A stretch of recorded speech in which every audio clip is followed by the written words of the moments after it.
Hello दोस्तों, नमस्कार। नाम राम। सोचो अगर भारत पे किसी भी देश के द्वारा परमाणु का अटैक कर दिया गया और वो अटैक उस जगह हुआ जिस जगह आप अपनी फैमिली के साथ रहते हैं, तो क्या बचाव कार्य करेंगे जिससे आपकी फैमिली का अस्तित्व बना रह सके, बचा रह सके, उन पे किसी प्रकार का कोई प्रभाव ना पड़े परमाणु अटैक का।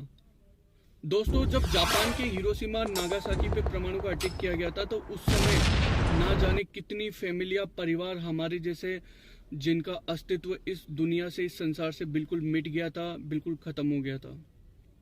अगर आपको ऐसा कोई यूनिक आइडिया मिल जाए जिससे आप और आपकी फैमिली बिल्कुल सेफ रहे, सुरक्षित रहे, उन्हें किसी प्रकार की कोई नुकसान ना हो, तो कैसा रहेगा? ऐसा एक आइडिया, ऐसा यूनिक आइडिया आज मैं आपके सामने बताने जा रहा हूँ। प्लीज ध्यान से सुनिए और लास्ट तक सुनिए। दोस्तों, मैं इस यूनिक आइडिया में ये तो नहीं कहूंगा कि आप सर के बल लेट जाइए या बंकर में घुस जाइए या बेसमेंट में घुस जाइए या आपके शहर की मेट्रो ट्रेन की सुरंग में चले जाइए, क्योंकि इन सब के लिए चाहिए हमें टाइम। और यूट्यूब पे अधिकतर जो वीडियो है उन सब में यही आइडिया दिए हुए हैं परमाणु अटैक से बचने के लिए, और मैं इनको बिल्कुल डिनाई करता हूँ। मैं नहीं मानता कि इनसे आप बच सकते हैं, बिल्कुल नहीं बच सकते, क्योंकि परमाणु अटैक आपको टाइम नहीं देने वाला है, वो बिल्कुल भी आपको समय नहीं देने वाला है। ज्यादा से ज्यादा परमाणु अटैक आपको 5 सेकंड दे सकता है। 5 सेकंड में आप अपने बच्चों को बचाएंगे, खुद को बचाएंगे, अपने फैमिली के अन्य सदस्य जैसे आपके मम्मी पापा जो बुजुर्ग होंगे उनको बचाएंगे, या कोई आपकी कीमती चीज लेंगे जो आपके लिए बहुत जरूरी है, और फिर भागेंगे, सर के बल लेटेंगे और फिर बेसमेंट ढूंढेंगे, बंकर ढूंढेंगे या कोई सुरंग ढूंढेंगे। तो इतना समय नहीं रहने वाला। मेरे हिसाब से ये सब आइडिया आपके लिए अच्छे नहीं है, आपकी फैमिली के लिए अच्छे नहीं है। तो मेरे साथ बनी रहिए, वीडियो देखते रहिए। मैं आपको बहुत अच्छा यूनिक आइडिया बताने वाला हूँ। पहले ही सजग रहिए, क्योंकि आप पछताए हो तो क्या, जब चिड़िया चुग गई खेत वाला काम मत करना, और कोई भी गलत डिसीजन मत लेना जिससे कि आप और आपकी फैमिली के लिए नुकसान हो। तो दोस्तों, पहले तो बात आती है कि क्या परमाणु अटैक के चांस बनते हैं। तो यह तो आप भी जानते हैं कि बिल्कुल बनते हैं। आज हर देश बिल्कुल ऐसे भिड़ंत में रहते हैं, टकराव में रहते हैं। मतलब आज हर कोई, मतलब पाकिस्तानी देख लो, कोई भी आपको थोड़ा सा कुछ हो जाएगा भारत के साथ तो सीधा सीधा एक ही अटैक की धमकी देगा, परमाणु अटैक की। और चाइना हमारा पड़ोसी देश है, वो भी ऐसे ही है, उसकी भी छवि कुछ अच्छी नहीं है। हमेशा तनाव बने रहते हैं देशों में। अमेरिका चीन में बना रहता है, रशिया अमेरिका में बना रहता है, भारत, चीन, पाकिस्तान सब जगह बना रहता है। उत्तरी कोरिया से ले लो आप अमेरिका को, उनका भी बना रहता है। तो ये तो बिल्कुल कहना गलत नहीं होगा कि परमाणु अटैक के चांस बनते हैं, बिल्कुल बनते हैं बॉस। अब मैं आपको एक वाक्य सुनाता हूँ, वो ध्यान से सुनिए। द्वितीय विश्व युद्ध में अमेरिका और जापान के बीच युद्ध चल रहा था। जापानी सेना अमेरिकन सेना पे बहुत ज्यादा हावी हो रही थी। अमेरिकन का बहुत नुकसान हो चुका था, उनके काफी संख्या में सैनिक और लोग मारे जा चुके थे। लेकिन जापानी सेना मानने को तैयार नहीं थी, पीछे हटने को तैयार नहीं थी, और उधर उनको नुकसान होते जा रहा था अमेरिकन को। जापानी सेना ने यहां तक कह दिया था कि हमारे देश का लास्ट आदमी जब तक रहेगा तब तक आपसे युद्ध चलता रहेगा। इतना भयंकर युद्ध के प्रति आमदा हो गई थी जापानी सेना। अमेरिकन का ईगो हट कर गया, उनके पास कोई चारा नहीं था, परमाणु बम था। जुलाई में उन्होंने प्रशिक्षण किया था और अगस्त में उन्होंने उसे काम में ले लिया, हिरोशिमा पे और नागासाकी पे। तो दोस्तों, कहने का मतलब है कि अगर कोई युद्ध चल रहा है, मैदानी युद्ध, और हारने वाला देश हार की कगार पे खड़ा है, तो वो परमाणु का अटैक कर सकता है अमेरिका की तरह। पाकिस्तान भारत से किसी भी स्थिति में जीतने में सक्षम नहीं है, लेकिन अगर पाकिस्तान हार की कगार पे खड़ा होना तो वो भी परमाणु का अटैक कर सकता है। समझ गए ना आप क्या कहना चाह रहा हूं मैं? अब दोस्तों, एक बात तो ये भी कंफर्म है कि अगर परमाणु का अटैक होगा तो हमारे भारत की जो बड़ी सिटीज है, दिल्ली, बॉम्बे, या बॉर्डर वाली सिटीज है, जयपुर, जोधपुर, अहमदाबाद, अमृतसर, लुधियाना, चंडीगढ़, इन पे चांस ज्यादा बनते हैं, क्योंकि एक तो ये बड़े सिटीज है, यहाँ पे ज्यादा पॉपुलेशन रहती है, ज्यादा लोग रहते हैं, और यहाँ ज्यादा जन धन की हानि हो सकती है। और दुश्मन देश की निगाहें सबसे ज्यादा यही रहेगी कि भारत को ज्यादा से ज्यादा नुकसान पहुंचाया जा सके किसी भी क्षेत्र में, चाहे जन में या धन में। तो मैं यहाँ पे आपको एक आइडिया बताता हूँ कि इन शहरों में आधी से ज्यादा जनसंख्या रहती है हमारे ग्रामीण क्षेत्र की, जो लोग कमाने के लिए, रोजी रोटी के लिए इन शहरों में आ जाते हैं और कमाते हैं और फिर अपने गांव में वापस जाते हैं, फिर वापस आ जाते हैं।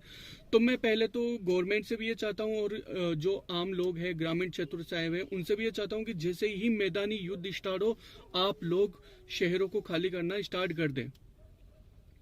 अगर आप लोग ग्रामीण क्षेत्रों में वापस चले जाएंगे तो आधी से ज्यादा जनसंख्या हमारी सेफ जोन में वैसे ही पहुंच जाएगी। अब बात आती है कि आधी बची हुई जनसंख्या की शहरी क्षेत्र की, वो कैसे बचेंगे अगर परमाणु अटैक होता है तो दोस्तों अब मेरा यूनिक आइडिया यहाँ से स्टार्ट होता है उनके लिए। दोस्तों पुराने जमाने में आप लोगों ने देखा होगा मूवीज आती थी जिनमें बंजारे रहते थे।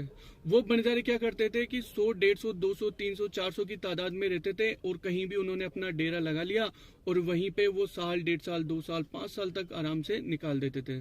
तो आपको भी बिल्कुल वैसी जिंदगी जीनी है, बिल्कुल मस्ती भरी जिंदगी, कुछ समय के लिए, ज्यादा समय के लिए नहीं, थोड़े समय के लिए, क्योंकि इसके अलावा मुझे नहीं लगता आपके पास कोई उपाय है और आप बच पाएंगे और अपने परिवार को बचा पाएंगे। तो पहले मैं ये बता दूं कि आपके शहर से करीबन 70 से 80 किलोमीटर दूर, जहां पे आपको पानी मिल सके पीने का, खाना मिल सके और आपकी जरूरी सामान की चीजें मिल सके, टेंट का सामान आप साथ में ले जाइए। अगर आपके पास 4 व्हीलर है तो वो साथ में ले जाइए, 2 व्हीलर है तो वो साथ में ले जाइए और ढूंढ लीजिए ऐसी जगह जहां पे आपको सारी साख सुविधाएं मिल जाए आपके शहर से 70 से 80 किलोमीटर दूर। वहां रहिए कम से कम 3 से 4 महीने, आराम से रहिए। अकेले मत जाना, अकेले जाओगे तो हो सकता है वहां पे कुछ लोग आपको परेशान करने आ जाए, तो अकेले बिल्कुल मत जाना। और साथ में करीबन 30 से 35 फैमिली लेना आप लोग, तभी वहां पे आराम से पिकनिक की तरह एंजॉय करना, मस्त आराम से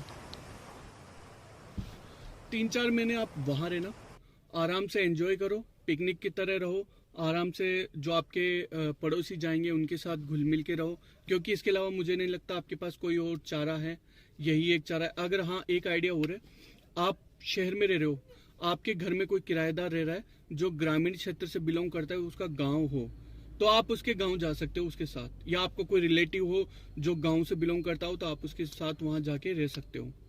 उन्हें पैसा वगैरह दे देना अगर देना चाहो तो, भाई इतने दिन वो आपके यहाँ पे किराएदार रहा तो अब आप रह सकते हो उनके, तो ये भी एक उपाय है।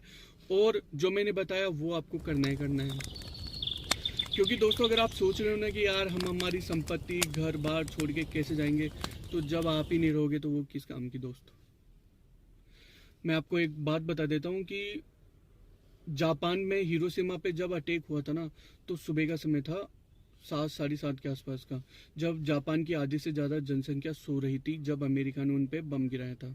उन लोगों को ये भी पता नहीं लगा कि परमाणु का अटैक हो गया है और हम लोग मर चुके हैं। मतलब ये मान लो कि 3 किलोमीटर का पूरा एरिया बिल्कुल तबाह हो चुका था, कोई नहीं बचा था। और वो उस समय का बम था। आज का बम ऐसा है कि कम से कम 15 किलोमीटर का एरिया आप घेर लो, और उस समय 15 किलोमीटर का एरिया में रेडिएशन फैला था। तो आज कम से कम आप 30-35 किलोमीटर का एरिया घेर लो जहां पे रेडिएशन फैलने के ज्यादा चांसेस है, मतलब उससे बिल्कुल डबल कर लो। उस समय हिरोशिमा पे जब अटैक हुआ था तो 80,000 लोग 5 सेकंड के अंदर चले गए थे, मर गए थे। अगले जैसे ही हिरोशिमा की धरती पे बम ने ऐसे छुआ ना उसको, तो 5 सेकंड में 80,000 लोग मर चुके थे, और अगले 5 सेकंड में 80,000 लोग और मर गए थे रेडिएशन की वजह से, क्योंकि इसका रेडिएशन बहुत घातक होता है। रेडिएशन में अल्फा, बीटा, गामा होती है। अल्फा बीटा से तो आप फिर भी बच जाओगे अगर घर के अंदर हो, बंकर में हो, लेकिन जो गामा किरणें हैं वो बहुत भयंकर होती है। आपकी मोटी से मोटी दीवार में भी वो आप तक पहुंच जाएगी और आपके शरीर को जला के रख देगी। आप गाल से यूं करोगे ना तो आपकी गाल की खाल और मांस आपके हाथ में आ जाएगा।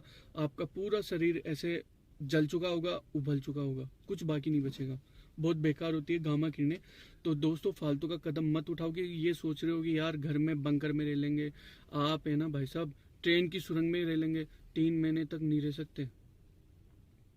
3 महीने तक एक चूहे की जिंदगी नहीं रह सकते। कहाँ खाओगे, कहाँ पियोगे, कहाँ जाओगे, समझ रहे हो ना।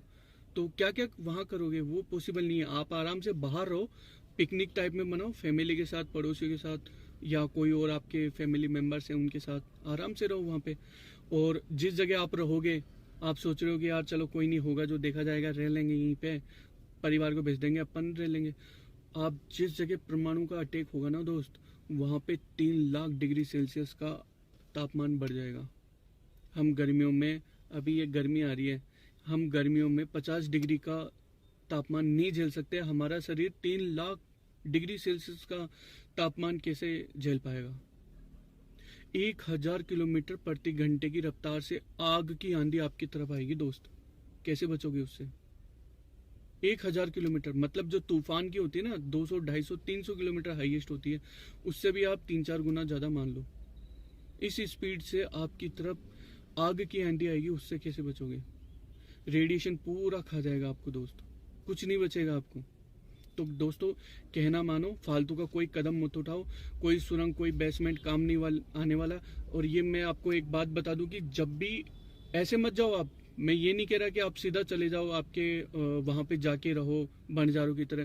पहले ये देख लेना, जैसे ही मैदानी युद्ध स्टार्ट हो तो पहले आप जगह तो देख के रख लो कि युद्ध स्टार्ट हो चुका है, कभी भी कुछ भी हो सकता है, जगह देख के रख लो।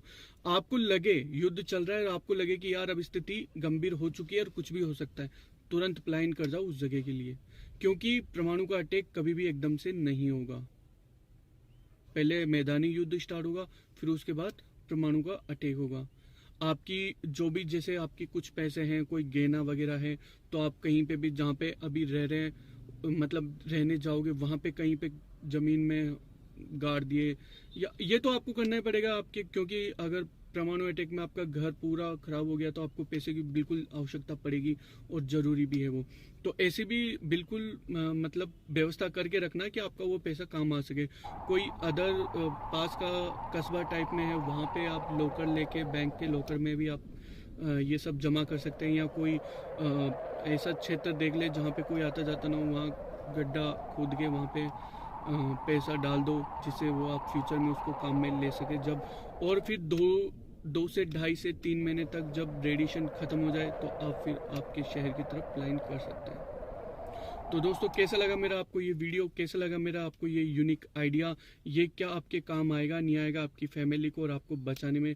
प्लीज़ मुझे कमेंट्स में बताइए। और अगर आपको मेरा उपाय अच्छा लगा हो तो प्लीज़ मेरे चैनल को सब्सक्राइब करिए, कमेंट्स करिए, लाइक करिए, जो भी आप कर सकते हैं वो करिए।